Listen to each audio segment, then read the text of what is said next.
在5026年的历史课本里，21世纪20年代有一个让人不寒而栗的别称，叫大静默时期。这个大静默时期指的可不是战争，在那个时期，全球主要文明，尤其是东亚地区，人口出生率呈现出一种断崖式的下跌。当时的政府非常紧张，使用了一系列的手段进行调整，比如说发钱催生，甚至把不婚主义描述成一种不负责任乃至是犯罪。在我们的视角来看，导致生育静默并不是一个性别人群的错，而是一个集体潜意识的生物罢工。因为当环境压力超过阈值，任何生物都会本能地启动熔断机制。这么做的目的很简单，就是既然无法保证后代的生存质量，就切断基因的延续，把资源留给自己，这反而是作为一个智慧生物最后的理性。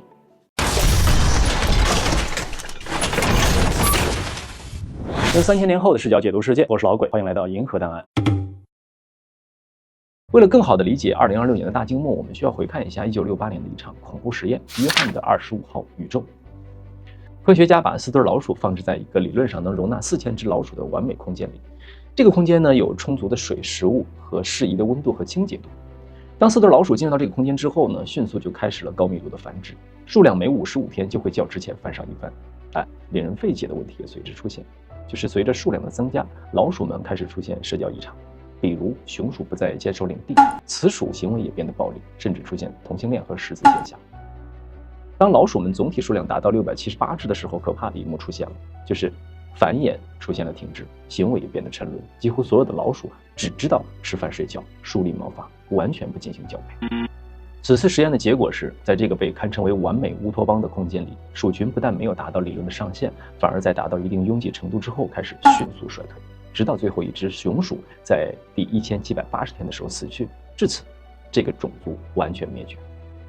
我们再回看21世纪的人类，社会密度同样也变得拥挤不堪，竞争极度内卷。此时的他们已经和那群老鼠一样，放弃了复杂的恋爱博弈，退回到了一个个属于自己的小格子里，沉迷于医美盲盒、精致的露营和孤独的健身。这些行为跟实验鼠们梳理毛发的行为如出一辙。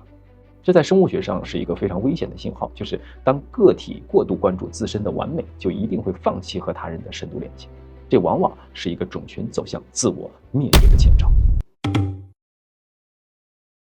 除了生物本能的退缩，技术的介入也给当时的环境补了很沉重的一枪。当时的人类发明了很多的约会软件，表面上这极大提高了两性的匹配率，但社会学伊娃伊洛斯一针见血地指出，正是这导致了爱欲的终结。为什么呢？因为算法把人变成了商品，比如身高、学历、收入、房产等等，都是给商品提升价值的标签。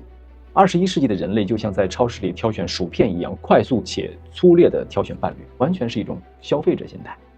这个不错，但是下一个会不会更好呢？为了这个放弃整片森林值得吗？等等，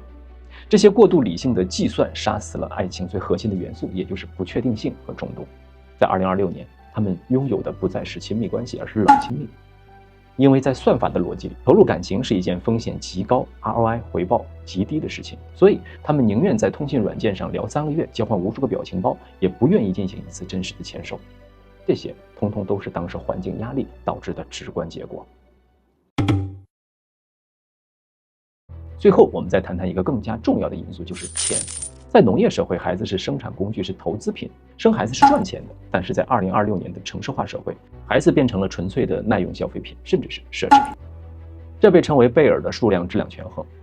要把一个人类幼崽培养成适合 AI 竞争时代的合格品，需要投入的教育是天价。所谓的鸡娃，本质上就是一场军事竞赛。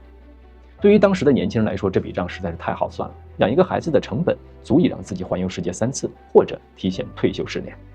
特别是在东方古代历法的影响下的亚洲人，他们认为离火运的到来让未来充满了不确定性，所以理性的人绝对不会在一次暴跌的市场里去增加杠杆。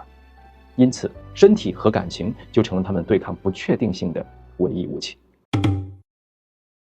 以过去3000年的视角来看，21世纪的婚恋崩塌是必然的，因为资本主义想要效率，而爱情和生育却是最低效的行为。算法想要的是确定性，而爱情却是最不可控的。如果一个种族把所有的不确定性、低效的、危险的东西都从生活中剔除，就一定会在完美的孤独中走向灭亡。最后，老鬼想由衷地对21世纪的人类说一句心里话：在那个空间有限、资源拥挤的环境当中，试着让自己当一个另类的傻瓜，删除那些记录着相亲数据表的表格，停止计算和他人连接时候的风险评估，让自己去主动的承担风险，允许自己受伤，允许自己和一个具体的不完美的人建立一段没有退路的关系。因为在3000年后的世界里，这种非理性的行为是证明你们还没有变成机器最后的证据。毕竟在废墟中相爱才是人类种族最高级的反抗。